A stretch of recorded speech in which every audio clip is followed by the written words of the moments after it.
I'm not sure if you've noticed, but Audi has been relatively quiet here in Malaysia over the past 2 years. But that's slowly changing because you've already got the Audi A7, A8 and the Q8 that are available on sale here in Malaysia. But for today, we'll take a look at the sole, the one and only Audi A5 model that's on sale in Malaysia, and that is this, the 340,000 ringgit Audi A5 Sportback. I've been driving it for a few days, so here's what I think of it.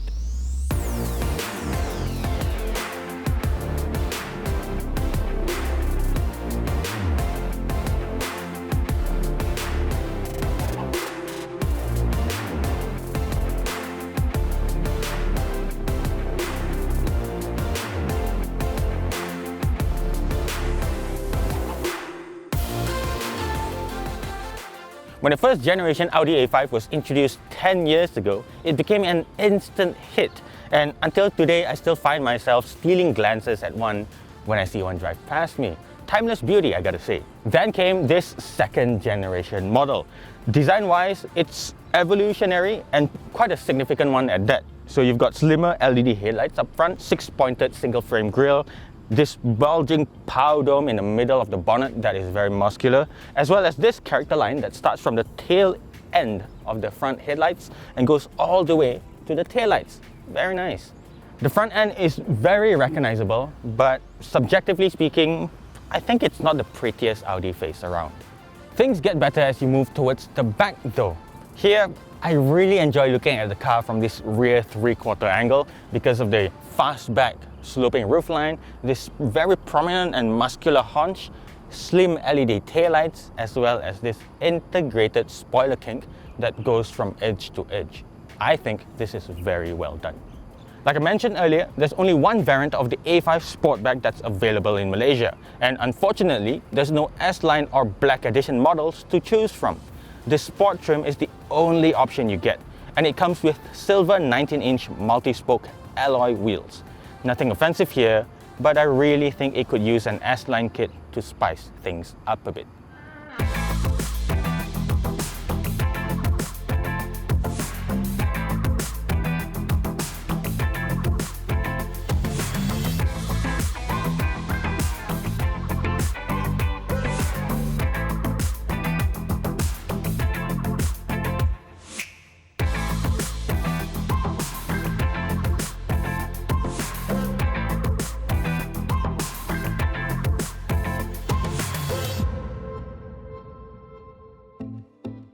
So this is where things start to look a little bit boring. I mean, the design is exactly the same as the Audi A4 B9, and this freestanding 8.3-inch screen with thick bezels that go around it look a little bit out of place in this day and age. Plus, it cannot be stowed, you know, like maybe the previous generation Audi A8 with a touch of a button, it retracts into a hole. But this one is just there for you to stare at all day. Not a problem, I guess. But what is a problem to me is this. The air vent design is ridiculously ugly. I hate it when the A4 B9 came out. I still hate it today. Overall though, I think the A5's cabin still cannot beat the 3 Series in terms of functionality and the C-Class in terms of beauty. But what Audi does best is build quality, and everything in here just screams expensive. The dash is made from soft touch plastics. The steering wheel design is beautiful and nice to hold as well. This 12.3-inch screen is faultless. It's the Audi virtual cockpit, and all the buttons and the switches feel so good. It's like they are over-engineered, like deliberately, and that's always a good thing. Few things to keep in mind though. This is a very low slung car, so getting in and out of the car can be a little bit of a problem for some of you who prefer a more traditional height car. This one, just keep in mind that it's going to be difficult. Also, the rear seats are a tad too upright, so on long journeys, it may take a toll on comfort. A four-door coupe is always going to have some compromises. The upright seats is one of them, and the second one is this. The windows only go about halfway down, and that's about it. But other than that, I think the headroom space for a four-door coupe is pretty good, especially with the sloping roofline, you know. And leg room, I've got about 1.5, nearly 2 fists of length, and it's good as well. On the plus side, you've got this air vents in the middle, none in the B pillar, and with its dedicated temperature control, this is part of the 3-zone climate control system, and you also get 10-speaker Audi sound system, so it's not like a branded Bose or Harman Kardon or anything like that, but they sound pretty decent.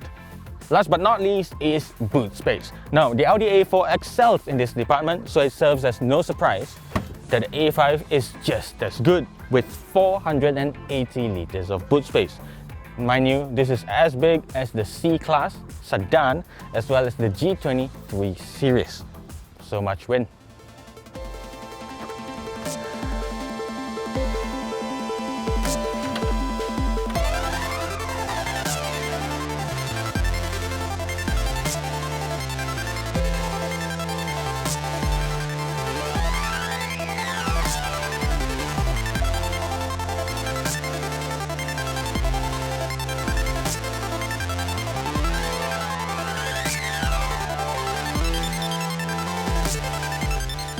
So what is it like to drive? Pretty solid, I gotta say. Power comes from a 2-litre turbocharged 4-cylinder engine making 252 horsepower and 370 Newton meters of torque. 0 to 100 in 6 seconds, and that is pretty much as powerful as the Mercedes-Benz C300, but with the benefit of Quattro all-wheel drive system. There's plenty of shelf to go for days, and I can imagine that a lot of people are going to enjoy driving this up Genting Highlands even in the wet because there's just so much traction. A 7-speed dual clutch transmission with pedal shifters come as standard. Gear shifts are nice and quick and snappy as you would expect from a DCT, but this one comes with a bit of shift shock, so it's not 100% smooth all the time. BMW's 8-speed ZF transmission is still the best in the business in terms of daily driving because it's smoother that way. But if you want a bit of aggression to go with your spirited driving, this guy, together with dynamic mode, it has 5 driving modes by the way, is going to give you just that, very spirited driving. It can be a bit too tempting sometimes, but you know, when push comes to shove, don't worry, because Quattro. On to other things like NVH and ride quality. Generally, Audis are known to be quite well insulated from external noises like wind and whatnot. And this guy, despite coming with frameless doors and what have you, still manages to keep wind noise from bay, and that is a good thing.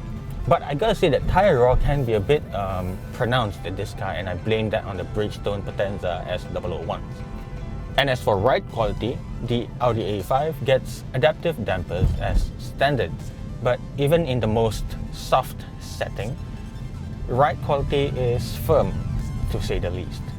Firm in the sense that it's not as stiff as BMW 3 Series, but it's not as plush or soft as the Mercedes C300 AMG line, so right smack in the middle though. Though I gotta say, this guy, in terms of braking, it's got a bit of a dive, which any equivalent BMW doesn't typically do. So just keep that in mind when you're driving hard. Don't brake hard at the limits, and you should be fine and not suffer from understeer. Yeah, so time for some closing thoughts. Okay, so before I get to my conclusion, I just want to bring your attention to safety, or lack thereof, I should say. At 340,000 ringgit, it's severely lacking features, active safety features for that matter, such as autonomous emergency braking, lane keeping system, and the like, as well as blind spot monitoring system. It seems that at this point, only Volvo cares enough to give us features like that, and I think it's high time other manufacturers, not just Audi alone, start catching up, But if you can look past that, I think at 340,000 ringgit, again, this guy offers decent value. It is only 20,000 ringgit more expensive than the A4 Quattro, but I would consider its true rival to be the 4 Series Grand Coupe. However, it's no longer on sale here in Malaysia, which leaves the Volkswagen Arteon as its only true rival. That is going to be priced around 300,000 ringgit, but between the two, I much prefer this. I mean, look at it. Who wouldn't? Right? Yeah, I think I've said all I have to say about this car. That's it for my review. Over to you guys. Leave your thoughts in the comment section below, and until the next video, my name is Matthew. Thank you so much for watching. Like, subscribe, and comment. See you in the next one, guys. Bye bye.